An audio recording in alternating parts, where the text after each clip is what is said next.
Okay, 27. Here's a Riemann Sum. So this goes back, this is like the old school stuff. And when I'm talking old school, I'm talking 200-300 years ago, 400. It's a long time ago. But it was how integration was first done to get estimates. So we're going to walk through it. And the thing is you can use the modern techniques and get an accurate answer, but it won't match with what they're wanting for here. So we're going to do a left Riemann sum and a right Riemann sum.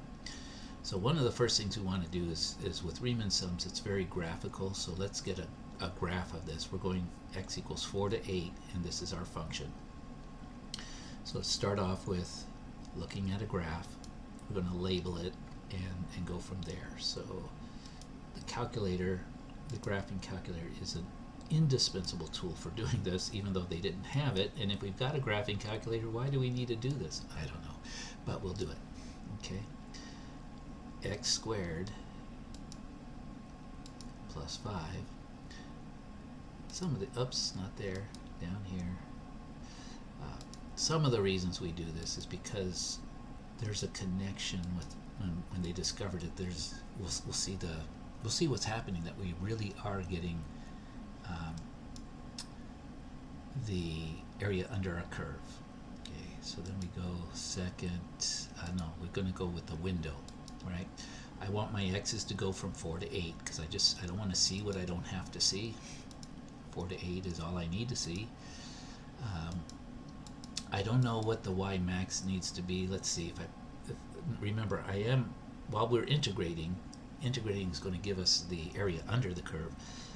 The graph itself will be this very thing. So if I plug in 8 here, this is the biggest it's going to be. That's 8 squared is 64 plus 5. So basically, if I go to about 80, I'll see everything. I could go to 100, but 60, whatever, 70. And I'll start at 0 because I want to see all the way down to the x.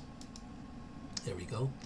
And that's what we're doing. And what we want to get is we want to get the area under this curve. So let me draw a sketch of this, and I'll show you what we're actually doing. Well, I'll draw a sketch. I could take a screenshot and plug it in there, but well, let's do that. Let's do that.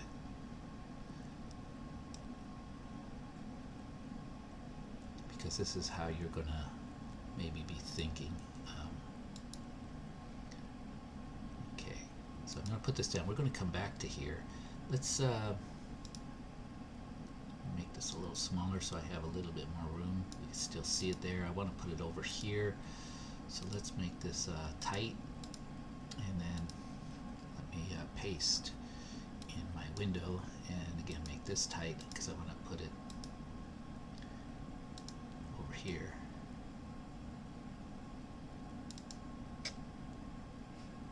What are you doing? I don't want 28 yet. There we go. We're on 27. Let us finish. Okay. Actually, I should probably do it twice because they want the left and the right. Now the average is just once we have it, we put both of those in there. So I'll label this one will be our left. We'll do because we're doing it first, and this will be our right. So a left Riemann sum. What we're going to do is we're going to come here. We're going to take this y value and we're going to make a rectangle that goes like that. And then we're going to make a rectangle from here all the way up, and we go over to the next. And notice we're going to get underestimation because we're not getting all the area, but it's an estimation. And what I'm doing is, I should back up. They want 4 divisions. You'll see this next one we have is next question 28 is going to be cool. It's got 8 divisions, so a lot more work, but we'll do it. So here's the left side, but we should end up with 4 rectangles. And I should show what I really did is I took 8 minus 4 is equal to 4. So then they want 4 pieces, so I divided by 4. That gives me each rectangle should have a width of 1. Okay, so each of these has a width of 1. 1, 1, 1. We're going to get their height, and so all we're doing is we're taking the height times the width, getting the area of the rectangles. And when you get a rectangle of width 1, you're very happy because the multiplication by 1 is very, well, it's my favorite. I remember being a kid, and I was so proud of myself. I went to my dad, I know how to multiply by 1. I got them all memorized. I was so proud of myself. Still am, even though I know it's a simple thing, but hey, I figured it out on my own. Back when I was, I don't know, 3rd grade, 2nd grade, whenever you learn to multiply by 1. So we just need these areas. Where do we get these height? Well, this is this is going to be x equals 0, so we want that function value. We want x equals 1. We want x equals 2. Maybe I should use a little different color here. Oops, that 1 I want. So we'll take these guys out. They kind of get in the way. So I'm going to want x of 0, x of when x is 1, when x is 2, and when x is 3. Notice I don't get the 4 because this is a left hand, and there's 1, 2, 3, 4. So again, you could plug in those values 1, 2, 3, and 4. Manually calculate it. I like the technology, so I come to my table. So I've got the graph going. Now, 2 ways. If you wanted to, you could go second calc, and you can say, second calc, it's supposed to give me a table. I want the value, and I want when x is 0, and no. Oh, thank you. You probably saw this. Probably saw this coming. Okay, and these are all natural mistakes, believe me. These are not 0, 1, 2, 3. Remember, because we started at 4. That's one of the things. Let's come back here. Let's relabel these. This is, and the reason it gave me an error is because my window's only going to 4, so when I tried to get 0, it wouldn't let me see it. I'm glad I did it that way. This is 4, right? That's the bottom. This is 5, 6, 7. We don't do 8. Okay, so these are the 4 we're going to need, and then we're going to take that function value. So what we're really doing, call it f. Why not? F of 4 times its width, which is 1, so 1 times f of 4, plus 1, the width, all right, this is the width of 1, times f of 5, plus 1 times f of 6, plus 1 times f of 7. And that's going to be our integral. It'll give us the area, most of the area under the curve. We'll see when we do the right side, we'll overestimate, and so when we take the average, we get the under plus the over, and we average them, we get pretty darn accurate. Okay, but you have to do it right. You can't put in f of 0, right? Okay, so we'll quit. We'll come back to the graph, and then we'll do second calc again, but this time we'll ask for a value of x equals 4, because that's where we're starting. And I'll just show you. It gives us a little guy here. Our value is 21. Our y value is 21.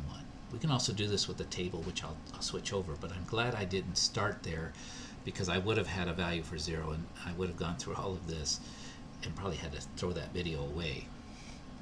And then I multiplied by 1, I still got 21. And again, I could just do it here all graphically, so I see what I'm doing. I'm getting the left-hand side value, and now we do 5. And it shows me there, I've got the left. You could almost see the little thing coming here. It's going to be 30. 30 times 1 is 30. Okay, we'll just do it this way. I'll show you the table at the end, and then maybe for the next one, we'll just use the table 6. Actually, we'll have most of what we need. 41.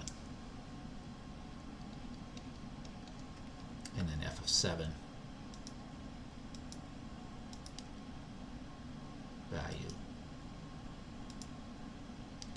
And you know, the purpose of taking a final exam, to me, more than any, I mean, yeah, it's not what it produces as much as what the process produces. It gets you to really think through these and remember things and maybe make connections. And so it's still the study. Look at it as part of your learning process that really solidifies things. Now we add all of these together. Let's go 20 and 21 and 41. That's 62. Let's see, 5 and 30 and 54 is 84.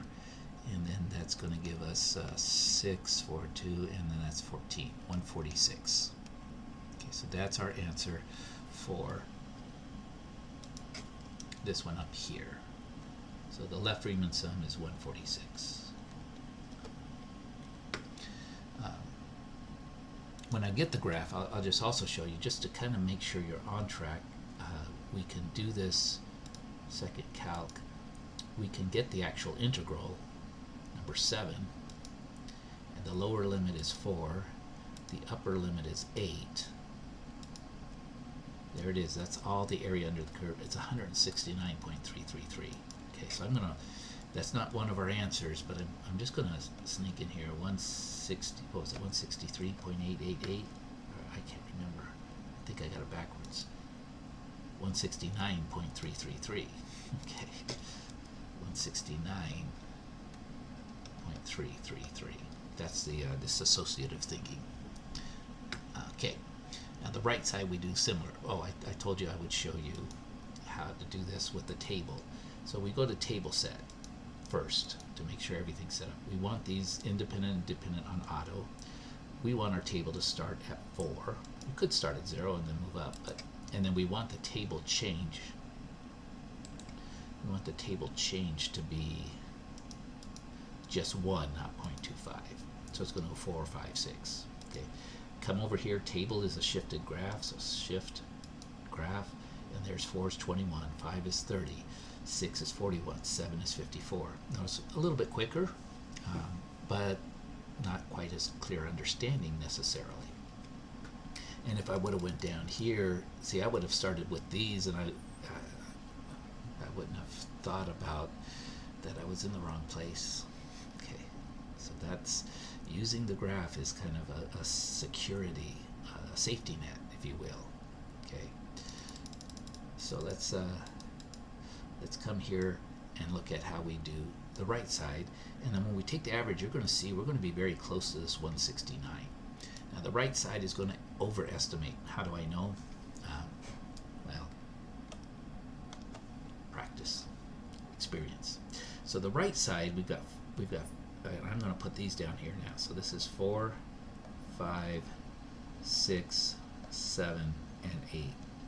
Right side is what we do is we come and we make a rectangle from the right hand side. And notice we're going to overestimate. When we come from the 6, we go up to the function, hit that function, and then we come back and make a rectangle back to 5. So notice these are rectangles with the width of 1. And we're going to still get our 4 rectangles. Well, fortunately this is just for a visual. And actually there's programs that would do this for you if you search them out. You can download it to your TI. There's a Riemann Sum calc. If you go to ticalc.org, ticalc.org, you can download. You need the cables you download it to your computer, then you can use TI. There's another program, TI View or something like that, where you download. It's been a while since I've done it, but those are available. If we were meeting in person, I would have it on my calculator, then I could transfer it to your calculator, but we don't have that luxury at this point. So anyway, what are we doing? So this one, so you see we're not doing f of 4 because we start at f of 5. So notice the right just starts off. I guess you could have thought we start at the right hand side and work our way down. Maybe that's a better way to do it. because it was kind of, why is he starting at 5? Well, I start at 5 because I can only have 4, and I'm going to get to 8. And again, the width is 1. So sometimes the width is not 1. It's like a half, or it's 2 or something. So we have to multiply by that. And again, the theory is if we make more and more cuts, we get closer and closer to accuracy. And when we make an infinite number of cuts, then we get the exact. And then 1 times f of 6 plus 1 times f of 7 plus 1 times f of 8. And notice we already have all these numbers except the last one, but we can pick that up here. That's 69.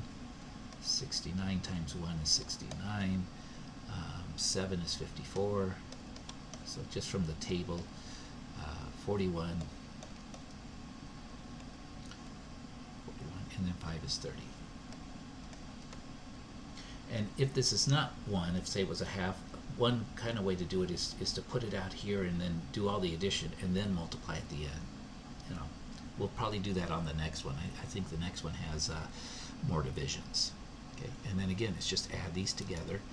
And let's see, let's go 30 and 69 is 99. 40 and 54 is 95. So this is going to be 5 and 9 is 14. Carry the 1, that's 194. Okay. And that's the right side. What you see is an overestimate.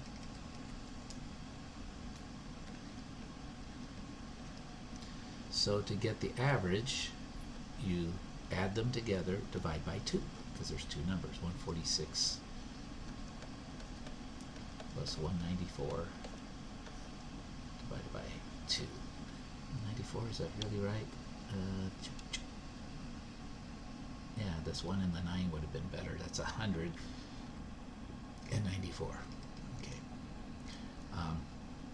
Let's just go with the calculator on this one. Because again, sometimes, yeah, you could do the calculation parts, but sometimes when you don't, your brain thanks you and says, thank you. You let me focus on the mega part, the larger part of deciding what's going on, rather than getting cut into this. And notice, we're very accurate. 170 is our average of the sum, which is very close to the actual thing the calculator gave us. So close. So we do a left, a right, and then we get an average. So, you know, those people 300, 400, 500, 600 years ago, whenever they started doing this stuff, they knew what they were doing. They did a pretty good job. Just draw the graph, figured the values, and this is how they integrated. And they knew they were getting the right thing because they could see underestimate, overestimate. Let's average it. We're getting pretty close. Okay, thank you. We're going to press on. Three more questions to look at. Thanks.